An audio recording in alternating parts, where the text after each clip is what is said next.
जय हिंद दोस्तों, स्वागत है आप सबका स्लीपी क्लासेस के यूट्यूब चैनल पे। दोस्तों आज है 24 मार्च और आज के दिन दोस्तों एडिटोरियल डिस्कशन में हम 4 इंपॉर्टेंट आर्टिकल्स डिस्कस करेंगे। दोस्तों आज हम 3 आर्टिकल्स डिस्कस करेंगे इंडियन एक्सप्रेस में से और एक आर्टिकल हम डिस्कस करेंगे जो कि ग्लोबल रिपोर्ट्स और इंडिसेस से रिलेटेड है, क्योंकि प्रीलिम्स का टाइम है, प्रीलिम्स पास में है तो कई बार ग्लोबल रिपोर्ट्स या ग्लोबल इंडिसेस के ऊपर क्वेश्चन पूछा जा सकता है। तो ये जो पर्टिकुलर आर्टिकल है ये हिंदू एक्सप्लेन्स में से हम डिस्कस करेंगे। तो अगर मैं टॉपिक वाइज बात करूं तो एक आर्टिकल जो इंडियन एक्सप्रेस में से है वो गवर्नमेंट पॉलिसीज या सोशल जस्टिस की बात करें, GS2 का कंपोनेंट है। एक article related to Indian economy, ये भी इंडियन एक्सप्रेस में आया है, GS3 या इंडियन इकोनॉमी यानी कि GS3 का कंपोनेंट बन जाता है। और एक आर्टिकल हेल्थ या गवर्नमेंट पॉलिसीज एंड इंटरवेंशंस की बात करें, GS2 का कंपोनेंट बन जाता है। तो दोस्तों ये 4 आर्टिकल्स हैं। हिंदू में से आज कुछ ज़्यादा एनालिटिकल बातें नहीं मेरे को लगी, वही पुराने issues Russia Ukraine Vladimir Putin वो सब बातें थी वहाँ पे, तो ज़्यादा एनालिटिकल एडिटोरियल्स मेरे को हिंदू में से नहीं लगे। तो आज हम इंडियन एक्सप्रेस पे ज़्यादा एम्फेसाइज करेंगे। तो दोस्तों शुरू करते हैं अपनी चर्चा। और हाँ, एंड में जैसे कि आप जानते हैं कि एक क्वेश्चन का आपको ऑप्शन दिया जाएगा कि 2 क्वेश्चन हैं, दोनों में से कोई भी आप लिख सकते हैं, चाहे तो यूट्यूब के कमेंट सेक्शन में लिखिए, चाहे अपनी कॉपी में लिखिए, तो वो ऑप्शन आपके पास है। हैविंग सेड दैट आज की चर्चा शुरू करते हैं। तो पहला article a quota too many written by Sushil Kumar Modi. Sushil Kumar Modi Bihar के डेप्यूटी चीफ मिनिस्टर रह चुके हैं। उसके अलावा सुशील कुमार मोदी आज के टाइम पे राज्यसभा के MP भी हैं। तो दोस्तों यहाँ पे बात करी गई है स्पेशल डिस्पेंसेशन स्कीम के बारे। देखिए ये स्पेशल डिस्पेंसेशन जो स्कीम है ये आज के टाइम पे काफ़ी थोड़ा चर्चा में है, मुद्दा इसका बना हुआ है काफ़ी। इसको देखिए 1975 में इंट्रोड्यूस किया गया था और तब से लेके आज तक इसमें बहुत उतार चढ़ाव देखने को मिले हैं। ऐसा हुआ है कि स्कीम को कभी अबॉलिश कर दिया, फिर से स्कीम को रीइंट्रोड्यूस कर दिया। इस स्कीम को अबॉलिश करने के लिए कोर्ट तक भी बात गई थी, फिर बाद में इसको फिर रीइंट्रोड्यूस कर दिया गया था। ये स्कीम जो है बेसिकली हर एक MP को अलाउ करती है, तो चाहे MP राज्यसभा का है चाहे MP लोकसभा का है, हर एक MP को अलाउ करती है कि भी वो 10 बच्चों को रेकमेंड कर सकता है फॉर एडमिशन टू केंद्रीय विद्यालय। ठीक है, अब इस स्कीम को 3 बार अबॉलिश करा गया है, बट हर एक ओकेजन पे इसको फिर से रीइंट्रोड्यूस किया गया था। इसमें जो लेटेस्ट अमेंडमेंट करी गई थी वो लास्ट कब करी गई थी, 2016-17 में। अब इस स्कीम को रीइंट्रोड्यूस किया था 1998 में, जब इसको पहली बार विड्रॉ किया था 1997 में, तो यानी कि 1975 में शुरू किया, 97 में पहली बार विड्रॉ किया और 98 में फिर से इसको रीइंट्रोड्यूस कर दिया। उसके बाद इसको 2 और ओकेजन्स पे इसको अबॉलिश कर दिया गया था, including once at the instance of honourable Delhi high court, और उसके बाद इसको फिर इंट्रोड्यूस कर दिया था 1998 में। तो ये अपने आप में बताता है, सुशील कुमार मोदी इस आर्टिकल में ये कह रहे हैं कि स्कीम को इतनी बार इंट्रोड्यूस करा है, बंद करा है, ये अपने आप में बताता है कि स्कीम इतनी इफेक्टिव नहीं है, इतनी एफिशिएंट नहीं है, और वो इस आर्टिकल में कह रहे हैं कि स्कीम को फिर से कंप्लीटली अबॉलिश कर देना चाहिए। अब क्या कंसर्न्स हैं, देखिए initially the scheme was conceptualised as a means of enhancing democracy, कि चलो ठीक है भी डिस्क्रिशनरी पावर मिलेगी MPs को, तो MPs देखिए अब MPs के पास देखिए हर एक देखिए वो आंसरेबल हैं अपनी कॉन्स्टिट्यूएंसीज में, तो वहाँ पे उनकी कॉन्स्टिट्यूएंसी से बहुत सारे लोग हैं जो हर एक MP को मिलने जाते हैं, अपनी प्रॉब्लम्स लेके जाते हैं, तो ठीक है चलो वहाँ पे कुछ डिस्क्रिशनरी पावर्स MPs के पास होनी जरूरी भी है। लेकिन ये जो स्कीम है अपने आप में बड़ी कॉन्ट्रोवर्शियल है। अब यहाँ पे आप कैसे एक MP कैसे डिसाइड कर लेगा कि हाँ ये जो 10 बच्चे हैं जिसको मैं एडमिशन के लिए केंद्रीय विद्यालय में भेज रहा हूँ, क्या ये वाकई में मेरिटोरियस हैं, क्या ये वाकई में हकदार है? क्या पता जो सोशली डिसएडवांटेज हाउस होल्ड से बच्चे आते हैं उनको ये मौका ना मिल रहा हो, और जो थोड़े वेल ऑफ हैं या थोड़े से एडवांटेजियस हाउस होल्ड से आते हैं उनको ज़्यादा स्कीम का फायदा मिल रहा हो। तो इस बात का कैसे अंदाजा लगाया जा सकता है, तो ये बात आ जाती है। ठीक है, उसके बाद ये जो स्टूडेंट टू टीचर रेशो है ये डिस्टॉर्ट करती है स्कीम। देखिए अब जो हमारी न्यू एजुकेशन पॉलिसी है उसको लेकर योजना में भी हमने डिस्कशन करी थी लास्ट संडे। तो अब जो न्यू एजुकेशन पॉलिसी है उसके चलते जो स्टूडेंट टू टीचर जो रेशो रखा गया है वो 30:1 रखा गया, यानी कि अगर क्लास में एक टीचर है तो 30 बच्चे हों तो इतना सफिशिएंट है। लेकिन अगर हम बात करें सोशियो इकोनॉमिक डिसएडवांटेज स्टूडेंट्स की, तो जिन जो एरियाज हैं जहां पे ज्यादातर सोशियो इकोनॉमिक डिसएडवांटेज बच्चे रहते हैं, तो वहां पे जो स्टूडेंट टीचर रेशो है वो 1:25 रखा गया, यानी कि एक टीचर और 25 बच्चे। अब अगर ऐसे हर एक MP 10-10 बच्चों को अगर एडमिशन देना शुरू कर देंगे केंद्रीय विद्यालय में अपना वो कोटा यूज करके, MP कोटा यूज करके, तो डेफिनेटली वो जो टीचर टू स्टूडेंट रेशो है वो डिस्टॉर्ट होगा। ठीक है, तो बहुत सारे लोग अप्रोच करेंगे MP को, डेफिनेटली अप्रोच करेंगे प्रॉब्लम्स के लिए। अपनी जो कॉन्स्टिट्यूएंसी में जो भी लोग हैं तो definitely MP is accountable to them. लेकिन ये जो प्रपोजल है ये ज्यादा इफेक्टिव नहीं है, सुशील कुमार मोदी कह रहे हैं। इस प्रपोजल को वैल्यूएट करना हर एक स्टेज में कि भाई कौन से बच्चे मेरिटोरियस हैं, कौन से डिजर्विंग है इस कोटा के, ये बात का अनुमान लगाना बहुत मुश्किल है। तो अंत में सुशील कुमार मोदी कह रहे हैं कि इस जो कोटे को, ये जो MP कोटा है इसको अबॉलिश कर देना चाहिए तो अच्छा रहेगा। ठीक है ना, MPs are not given such discretionary quotas अगर यहाँ पे केंद्रीय विद्यालय में मिल रहे हैं, लेकिन इस तरह का जो डिस्क्रिशनरी कोटा है वो जवाहर नवोदय विद्यालय में क्यों नहीं मिल रहे, या इस तरह का डिस्क्रिशनरी जो कोटा है वो बाकी सेंट्रल एजुकेशन इंस्टीट्यूट्स में क्यों नहीं मिल रहे। ठीक है, अब जो मेन पर्पस था केंद्रीय विद्यालय को बनाने का, तो ये कोटा तो उस मेन पर्पस को ही अंडरमाइन कर रहा है। मेन पर्पस क्या था कि जो केंद्रीय विद्यालय को बनाने का, वो ये था कि कैसे एडमिशन दी जा सकती है उन बच्चों को जो डिसएडवांटेज हाउस होल्ड से आते हैं, जो गरीब घरों से आते हैं, लेकिन अब ऐसे तो डिस्क्रिशन यूज करके कोई भी एडमिशन ले सकता है वहां पे। ये कोटा डिप्राइव कर रहा है लगभग 4000 बच्चों को कि उनकी एडमिशंस नहीं हो पा रही है, वो अपना कॉन्स्टिट्यूशनल राइट टू एजुकेशन नहीं एंजॉय कर पा रही है स्कूल्स में। ठीक है, admissions through it fail to maintain the logic, the fidelity of the constitutionally mandated 50% reservation criteria for the SC and for the STs as well। ठीक है, तो यहां पे अंत में सुशील कुमार मोदी जी ये कह रहे हैं कि जैसे हमारी डेमोक्रेसी मैच्योर कर रही है, तो ये सोचने का विषय है कि क्या हमको और डिस्क्रिशनरी पावर्स देने की जरूरत है हमारे मेंबर ऑफ पार्लियामेंट्स को, क्या और कम करने की जरूरत है। तो ये एक सोचने का विषय बनता है। चलिए अगला एडिटोरियल ये भी इंडियन एक्सप्रेस में आया है, changing the face of money, written by Madan Sabnavis. देखिए इस बजट में दो बातें अनाउंस करी गई हैं जो भी हाल ही में बजट था। एक तो है सॉवरेन ग्रीन बॉन्ड्स के बारे और एक है सेंट्रल बैंक डिजिटल करेंसी के बारे। तो इसके बारे हमने पहले भी बात करी है, थोड़ा सा वैल्यूडेशन के तौर पे फिर से बात कर लेते हैं कि सॉवरेन ग्रीन बॉन्ड्स क्या होते हैं। देखिए ग्रीन बॉन्ड्स वो होते हैं जो कि कंपनीज इशू कर सकते हैं, कंट्रीज इशू कर सकती हैं, मल्टीलेटरल एजेंसीज ऑर्गेनाइजेशंस इशू कर सकते हैं, लेकिन ओनली, देखिए अब प्रीलिम्स का टाइम है तो ये जो ओनली, एक्सक्लूसिवली, इंक्लूसिवली, ये इस तरह के जो वर्ड्स है ना, इनको थोड़ा सा संभाल के पढ़िएगा, है ना, बिकॉज स्टेटमेंट्स हमारी फिर गलत हो जाती हैं। एलिमिनेशन करने में, एलिमिनेशन प्रैक्टिस करने में हमको थोड़ा ईजी रहता है अगर हम ये स्टेटमेंट्स ध्यान से पढ़ें। तो ये जो ग्रीन बॉन्ड्स है सिर्फ ओनली एक्सक्लूसिवली उन्हीं प्रोजेक्ट्स को फंड किए जाते हैं जिनका कोई पॉजिटिव एनवायरमेंटल इंपैक्ट होता है। तो इस तरह के प्रोजेक्ट्स कौन से होते हैं, लाइक रिन्यूएबल एनर्जी की बात करें, क्लीन ट्रांसपोर्टेशन हो गया, ग्रीन बिल्डिंग्स हो गया, एटसेट्रा एटसेट्रा। अब इस बॉन्ड्स में से देखिए वैसे तो बहुत तरह के बॉन्ड्स होते हैं, लेकिन ग्रीन बॉन्ड्स में से जो पैसा आता है, जो मोबिलाइज होता है, वो सिर्फ ग्रीन प्रोजेक्ट्स के लिए यूटिलाइज किया जा सकता है। सो अनलाइक स्टैंडर्ड बॉन्ड्स, यानी कि जो बाकी बॉन्ड्स होते हैं, जो नॉन ग्रीन बॉन्ड्स होते हैं, तो उसको कोई भी इशू कर रहा हो, कोई कंपनी इशू कर रही हो, सरकार इशू कर रही हो, तो उसके लिए किसी और पर्पस, वो जो बॉन्ड्स की प्रोसीड्स होती है वो किसी और पर्पस के लिए भी यूटिलाइज की जा सकती है, लेकिन ये सिर्फ पॉजिटिव एनवायरमेंटल इंपैक्ट्स के लिए यूटिलाइज किया जा सकता है। अब एक बात और समझनी जरूरी है कि ये जो बॉन्ड्स हैं, this can be marketed towards the ESG, यानी कि एनवायरमेंटल, सोशल एंड गवर्नेंस और ESG फोकस्ड फंड्स। ठीक है, तो अगर हम ग्रीन बॉन्ड मार्केट की बात करें तो देखिए जब से 2007 से इसको इंट्रोड्यूस करा गया, इस कंसेप्ट को, देखिए बहुत जरूरी है। हम नेट जीरो की बात सारे देश कर रहे हैं, ठीक है, अब हम क्लीन एनर्जी की बात करते हैं तो कोई देश है जो 2050 तक नेट जीरो अचीव करना चाहते हैं, कोई देश है जो 2070 तक करना चाहते हैं। तो यहाँ पे देखिए बहुत सारा फंड मोबिलाइजेशन चाहिए, खास करके लीस्ट डेवलपिंग कंट्रीज और डेवलपिंग कंट्रीज को। तो इस तरह की जो स्कीम्स हैं, इस तरह के जो इनिशिएटिव्स हैं, वो काफी अच्छे रहते हैं। ठीक है, अब ये जो ग्रीन बॉन्ड मार्केट है, जब से इसको इंट्रोड्यूस करा गया 2007 से, तब से लेके आज तक लगभग $1 ट्रिलियन इकट्ठे किए जा चुके हैं इस ग्रीन बॉन्ड स्कीम के थ्रू, ग्लोबली, इंडिया में नहीं ग्लोबली। अब इट्स अ नोवेल आइडिया। देखिए अब बजट में हमने बहुत सारी बात करी है कैपिटल एक्सपेंडिचर की, यानी कि वो खर्चा जो कि असेट क्रिएशन पे किया जाता है। तो खर्चा चाहे कैपिटल हो चाहे वो रेवेन्यू एक्सपेंडिचर हो, देखिए अब रेवेन्यू एक्सपेंडिचर तो एसेट क्रिएशन पे नहीं होता, लायबिलिटी क्रिएशन पे ज्यादा होता है, लेकिन खर्चा तो खर्चा होता है। और अगर हमने ग्रोथ देखनी है ना, अगर हमने जॉब एम्प्लॉयमेंट, अगर हमने देखना है कि भी एम्प्लॉयमेंट क्रिएशन हो रहा है, प्राइवेट सेक्टर को कॉन्फिडेंस है, वो भी इन्वेस्ट करेगा, तो उसके लिए पहले सरकार को पैसे लगाने पड़ेंगे इकोनॉमी में। अब लेकिन अब हमने अपनी सस्टेनेबल डेवलपमेंट की भी बात करनी है, हमने ग्रीन एनर्जी की भी बात करनी है, सरकार के पास फंड्स लिमिटेड होते हैं। तो सरकार ने देखिए बहुत एम्बिशियस एक बोरोइंग प्रोग्राम अनाउंस किया कि भी हम मार्केट से लगभग 15 लाख करोड़ बोरो करेंगे, है ना, क्योंकि हमने खर्चे चलाने अपने। अब देखिए अब 2% लोग ही इनकम टैक्स देते हैं इंडिया में, तो ऐसा तो है नहीं कि सारे के सारे लोग इनकम टैक्स देते हैं। सरकार को खर्चा भी चलाना है, पैसा भी करना है, पैसे खर्च भी करने हैं, ठीक है, सस्टेनेबल डेवलपमेंट भी करना है। तो ये जो सॉवरेन ग्रीन बॉन्ड्स हैं, ये काफी हेल्प करेंगे सरकार को, खास करके उन प्रोजेक्ट्स को फाइनेंस करने के लिए, उन प्रोजेक्ट्स की डेवलपमेंट के लिए जो कि ग्रीन एनर्जी या रिन्यूएबल एनर्जी से रिलेटेड है। ठीक है, now these bonds which will be raised will be a part of the aggregate borrowing programme and this will be only used exclusively, है ना, जैसे मैंने आपको भी बताया था कि only used for the projects which are ESG compliant, यानी कि environmental, social and governance projects. तो hence if the bond is being used to finance a power project, है ना, जो ग्रीन बॉन्ड्स अगर रेस करेंगे वो सिर्फ पावर प्रोजेक्ट को फाइनेंस करने के लिए यूज किया जा रहा है या सड़क के लिए यूज किया जा रहा है, सड़क बनाने के लिए, then in that case it would be used to finance the revenue expenditure or the capital expenditure related to that particular project. तो जो सॉवरेन ग्रीन बॉन्ड्स हैं, अगर हमने देखे थोड़ा इंसेंटिवाइज करना है लोगों को कि लोग इन बॉन्ड्स को बाय करें तो उसको टैक्स फ्री बना सकते हैं, this can be made open to public as well. ठीक है, तो इससे लोगों को बहुत इंटरेस्ट बना रहेगा इन बॉन्ड्स में इन्वेस्ट करने का, खास करके ये टैक्स फ्री हैं और ये सेफ भी रहेंगे बिकॉज ये गवर्नमेंट इशूड बॉन्ड्स है, गवर्नमेंट बैक्ड बॉन्ड्स हैं, तो फेल नहीं होंगे। ठीक है, तो डेफिनेटली इस तरह का जो एक इनिशिएटिव है वो एक्सप्लोर किया जा सकता है।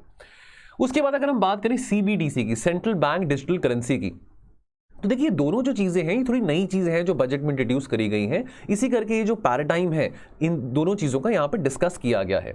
अब CBDC की बात करें, देखिए अब चलो क्रिप्टो करेंसी को लेके बहुत सारी चिंता प्रकट करी थी। मोदी जी ने कहा था कि देखिए क्रिप्टो करेंसी में लोग इन्वेस्ट करते हैं, बहुत सारे नौजवान इन्वेस्ट करते हैं। अब उन्होंने ये भी चिंता प्रकट करी थी कि बहुत सारे टेरर ऑर्गेनाइजेशन हैं जो कि अपने मनी लॉन्डर करते हैं यूजिंग क्रिप्टोज। तो पहले तो ये बात समझ लें कि जो क्रिप्टोज हैं वो एक इन्वेस्टमेंट का एसेट है। ठीक है, जो CBDC है यानी कि सेंट्रल बैंक डिजिटल करेंसी है वो सब्सटीट्यूट है हार्ड फिजिकल करेंसी का। ठीक है, अब जो CBDC है, अब बहुत सारे, अब देखिए इस बार बजट में अनाउंस करा गया है कि डिजिटल करेंसी इंट्रोड्यूस करी जाएगी, RBI जो है डिजिटल करेंसी इंट्रोड्यूस करेगा। अब देखिए वो एक तरफ एक बात होगी कि डिजिटल करेंसी इंट्रोड्यूस करनी है, लेकिन डिजिटल करेंसी जो है वो क्रिप्टोस की रिप्लेसमेंट नहीं है, ये बात समझनी भी बहुत जरूरी है। वो एक इन्वेस्टमेंट ऑप्शन है क्रिप्टोस का। क्वेश्चन देखिए, चलो CBDC की बात तो कर ली, लेकिन यहां पे कुछ सवाल खड़े होते हैं। क्वेश्चन ये खड़ा होता है कि क्या जो CBDC आज इंट्रोड्यूस करने की बात करी गई है, क्या ये रिप्लेस कर देगा करेंसी को at some point in the future completely, कि भाई लोग सिर्फ डिजिटल करेंसी यूज करेंगे। देखिए नोटबंदी के बाद तो हमने डिजिटल पेमेंट्स के टुवर्ड्स देखा कि बहुत थ्रस्ट है ना, लोग डिजिटल पेमेंट्स प्लेटफॉर्म यूज कर रहे हैं, पेटीएम, गूगल पे, फोन पे, एटसेट्रा एटसेट्रा। चलो ठीक है, कैशलेस इकोनॉमी की बात करते हैं, लेकिन क्या कंप्लीटली हम डिजिटल करेंसी के टुवर्ड्स मूव कर जाएंगे और वो कितना रिलायबल ऑप्शन रहेगा? ठीक है, फिजिकल करेंसी बिल्कुल डिसअपीयर हो जाएगी, कितना रिलायबल ऑप्शन रहेगा? देखिए आज के टाइम पे भी बहुत सारे लोग हैं जिनको नहीं पता, वो अभी भी कैश पे डिपेंडेंट है, उनको नहीं पता कि पेटीएम कैसे यूज करते हैं, कि कैसे भीम UPI कैसे यूज करते हैं। तो ऐसा कोई सिचुएशन आएगी कि फिजिकल करेंसी बिल्कुल रिप्लेस हो जाए। उसके बाद कुछ और कंसर्न्स की यहाँ पे बात करें।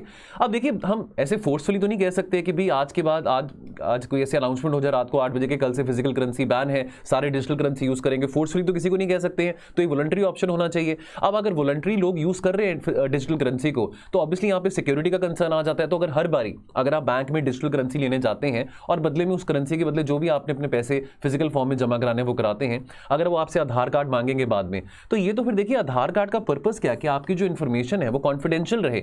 लेकिन अगर आप हर वक्त डिजिटल करेंसी लेंगे और अपना आधार कार्ड का प्रूफ दिखाते रहेंगे, तो इस हिसाब से तो अगर आप किसी को गिफ्ट करना चाहें, किसी की शादी में शगन के तौर पे डिजिटल करेंसी गिफ्ट करना चाहें, तो ऐसे तो इनकम टैक्स डिपार्टमेंट वहां पे रेड मार लेगा। ठीक है, चेक करने के लिए कि कितनी डिजिटल करेंसी उसके पास है, कितनी नहीं है। तो लोगों को इंसेंटिवाइज करना बहुत जरूरी है, पहली बात कि वो डिजिटल करेंसी लें। ऐसे फोर्सफुली नहीं, वो ऐसे फोर्सफुली लेना सही बात नहीं है कि फोर्सफुली सबको ही हम मजबूर करेंगे सारे के सारे डिजिटल करेंसीज आज के टाइम पे ले लें, और ये वॉलंटरली ये होना चाहिए, कंपल्शन नहीं होना चाहिए यहाँ पे। और जो इशू ऑफ सिक्योरिटी है that needs to be addressed, because ये जो प्लेटफॉर्म है सेंट्रल बैंक डिजिटल करेंसी का, इसमें जो फाइनेंशियल सिस्टम यूज किया जाएगा, इसकी जो टेक्नोलॉजी है वो कितनी सेफ है, कितनी रिलायबल है, क्या वो हैक हो सकती है? बिकॉज देखिए बहुत सारे आज के टाइम पे भी बहुत सारे साइबर फ्रॉड्स हो रहे हैं, majority of the population that is not tech savvy. तो ये कुछ कंसर्न्स हैं जो यहाँ पे शेयर करेंगे। और हाँ, एक और बात, अब देखिए कई बार हम बैंक जाते हैं, हमको अपनी ट्रांजैक्शन नहीं पूरी हो पाती, कई बार बैंक के सर्विस डाउन होते तो हमको कैश नहीं निकाल पाते हैं, कई बार ऐसी प्रॉब्लम आ जाती है।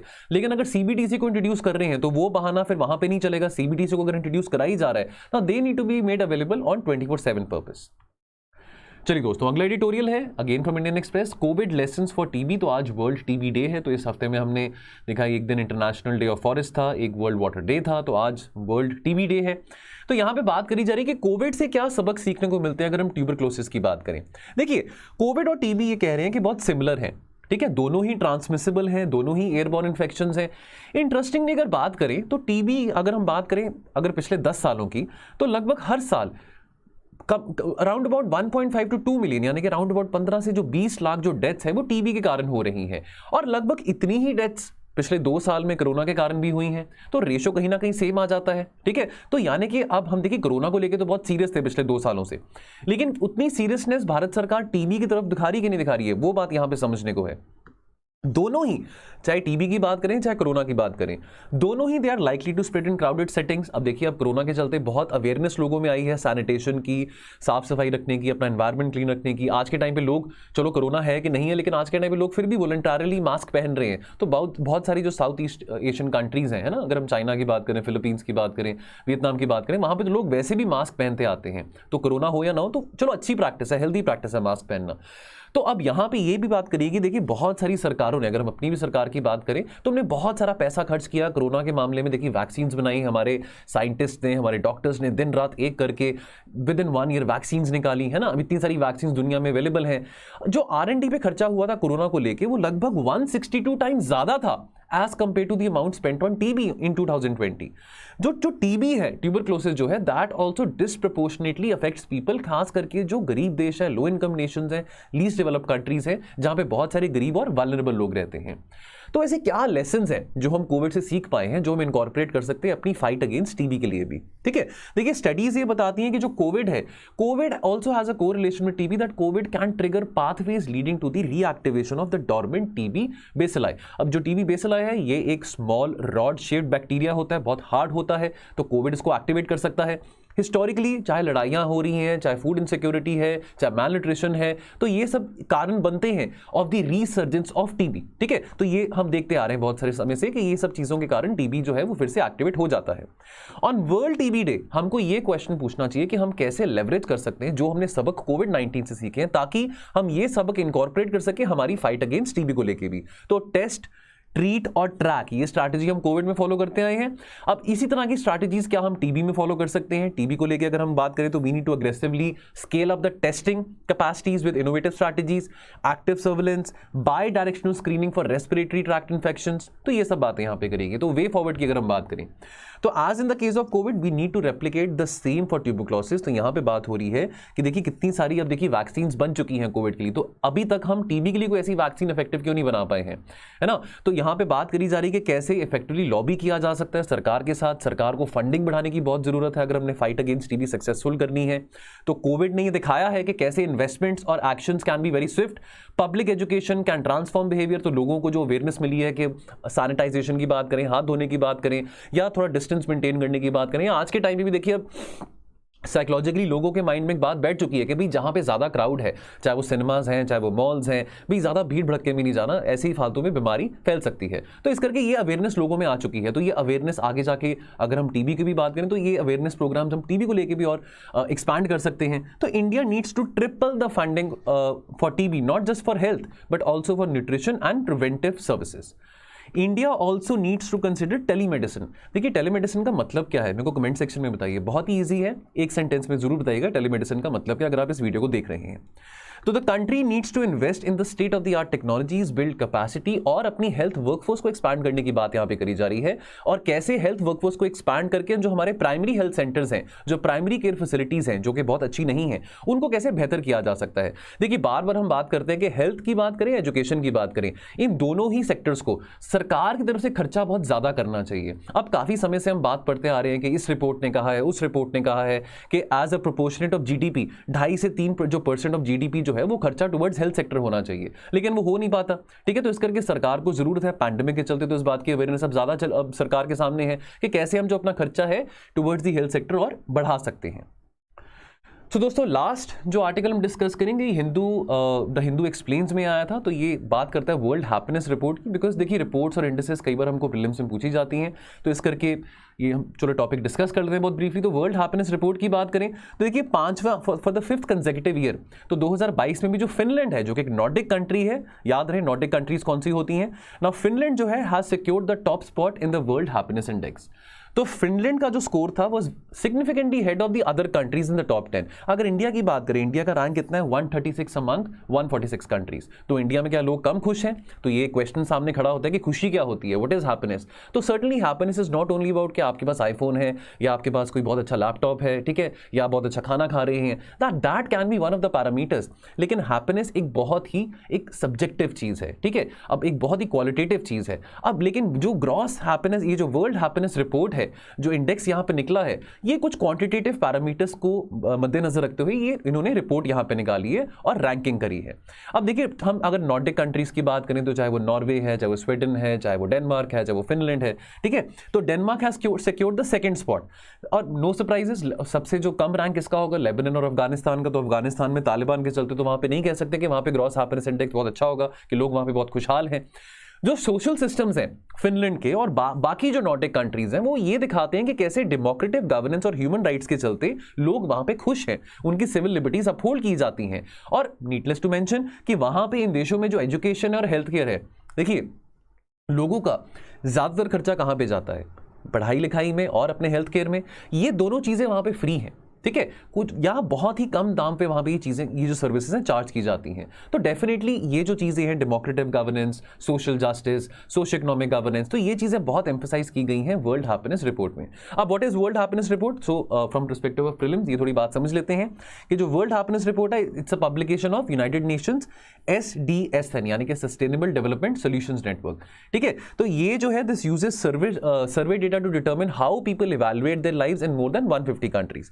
तो देखिए यहाँ पे जो प्रोग्रेस और वेलबींग है थ्रू क्वांटिटेटिव इंडिकेटर्स मेजर किया जाता है। वैसे तो देखिए हैप्पीनेस एक बहुत ही एक क्वालिटेटिव चीज है, क्वांटिटेटिव तो नहीं कह सकते, वी कांट मेजर हैप्पीनेस कि हैप्पीनेस कितनी है, 100% है कि 110% है, ठीक है। लेकिन इसमें कुछ पैरामीटर्स हैं और पैरामीटर्स फोकस किस पे करते हैं? सोशो इकोनॉमिक ऑब्जेक्टिव्स पे, कि कैसे जो सरकारें हैं वो सोशो इकोनॉमिक ऑब्जेक्टिव्स के बेसिस पे इंश्योर कर रहे हैं कि उनके जो सिटीजंस हैं वो खुश हैं। क्या सिटीजंस को हर बात पे पैसे निकालने पड़ते हैं, ब्राइब देनी पड़ती है, कि वहां पे करप्शन कितना है? देखिए अपने काम कराने के लिए इंडिया में कितना कॉमन बात है कि आपको ब्राइब देनी पड़ती है, ठीक है, किसी ऑफिशियल को घूस खिलानी पड़ती है ताकि आपके काम बन जाए। तो देखिए अब बाकी जो नॉर्डिक कंट्रीज की बात करें तो वहां पे करप्शन ज्यादा है कि वहां पे कम है? देखिए करप्शन जहां पे कम होगा तो लोग खुश होंगे, उनके काम वैसे बन जाएंगे ना। कुछ इंपॉर्टेंट फैक्ट्स की बात करें तो 2011 में यूएनजीए ने एक रेजोल्यूशन पास किया था 65/309। उस रेजोल्यूशन का नाम क्या था? Happiness towards a holistic definition of development. जो पहली वर्ल्ड हैप्पीनेस रिपोर्ट है ना, ये 2012 में अप्रैल 1 2012 को रिलीज करी गई थी at the UN high level meeting. और ये जो अप्रैल 2 यानी कि द वेरी नेक्स्ट डे 2012 में this was followed by the first UN high level meeting which was called as wellbeing and happiness. ये जो मीटिंग थी किसने चेयर करी थी? जो उस टाइम के यूएन यूनाइटेड नेशंस के सेक्रेटरी जनरल थे बैन की मून, राइट, और जो प्राइम मिनिस्टर हैं भूटान के जिग्मे थिनले। अब देखिए भूटान का तो रिकॉर्ड है, देखिए भूटान की अगर हम बात करें तो भूटान ने तो जीडीपी को नहीं, यानी कि भूटान ने डेवलपमेंट इंडिकेटर जो रखा हुआ है, जो यार्डस्टिक रखा हुआ है अपने देश में, वो जीडीपी नहीं है, वो ग्रॉस नेशनल हैप्पीनेस है, ठीक है। अब क्या पैरामीटर्स हैं इस रिपोर्ट को बनाने के लिए? तो जो पैरामीटर्स इंक्लूड किए जाते हैं for the assessment that includes the GDP per capita in terms of the purchasing power parity PPP, health life expectancy at birth, level of social support और परसेप्शंस ऑन करप्शन, कि लोग कितने खुश हैं कि वहां पे लोगों को ज्यादा पैसे तो नहीं देने पड़ते हैं अपना काम करवाने के लिए सरकारी ऑफिशियल्स को, और कितनी फ्रीडम है अपनी चॉइसेस वो मेक कर सके, कितनी सरकार की इन्वॉल्वमेंट उनकी पर्सनल लाइफ में कम है, ठीक है ना। लाइफ एक्सपेक्टेंसी और जो जीडीपी पर कैपिटा है ये रिस्पेक्टिवली कहां से ली जाती है? ये ली जाती है जो डेटा अवेलेबल होता है वर्ल्ड बैंक और WHO के पास रिस्पेक्टिवली। भूटान की बात करें, भूटान का अपना खुद का एक self defined gross national happiness index है, जिसमें जो हैप्पीनेस असेस करने के जो पैरामीटर्स हैं वो 33 इंडिकेटर्स हैं अंडर द 9 डोमेन्स। सो दोस्तों ये रैंकिंग है, ranking of happiness based between the year 2019 to 21। तो ये 10 कंट्रीज हैं फ्रॉम 1 to 10। सो नंबर 10 पे न्यूजीलैंड है, नंबर 1 पे फिनलैंड है। सो ये आप देख सकते हैं। तो बाकी दोस्तों ये थे हमारे 4 एडिटोरियल्स आज के। तो जाने से पहले क्वेश्चन जो है तो ऑप्शंस के फॉर्म में दोनों में से कोई क्वेश्चन आप अटेम्प्ट कर सकते हैं। तो पहला ये है कि what do you understand by CBDCs, ठीक है, central bank digital currencies. Enlist some concerns arising out of the issuing of CBDCs। और जो दूसरा पार्ट है वो ये है, what is the special dispensation scheme for admissions in Kendriya Vidyalayas, how beneficial is the scheme for the disadvantages children. इसको critically evaluate करिए 250 शब्दों में। और जाने से पहले एक और क्वेश्चन आपको जो कि आपने यूट्यूब के कमेंट सेक्शन में करना है, तो भारत में वो ऐसी कौन सी स्टेट है जिस स्टेट के अंदर एक मिनिस्ट्री ऑफ हैप्पीनेस या डिपार्टमेंट ऑफ हैप्पीनेस है? तो वो कौन सी स्टेट है भारत में? एक ही स्टेट है। और ये जो मिनिस्ट्री ऑफ हैप्पीनेस थी जो स्टेट में जो लॉन्च करी गई थी वो कौन से साल में करी गई थी? तो ये बात भी आप कमेंट सेक्शन में बताएंगे along with the meaning of telemedicine. ठीक है दोस्तों, तो बाकी हम मिलेंगे कल और एनालिसिस के साथ। तो आप अपना ख्याल रखिए और पढ़ते रहिए। Thank you so much. जय हिंद।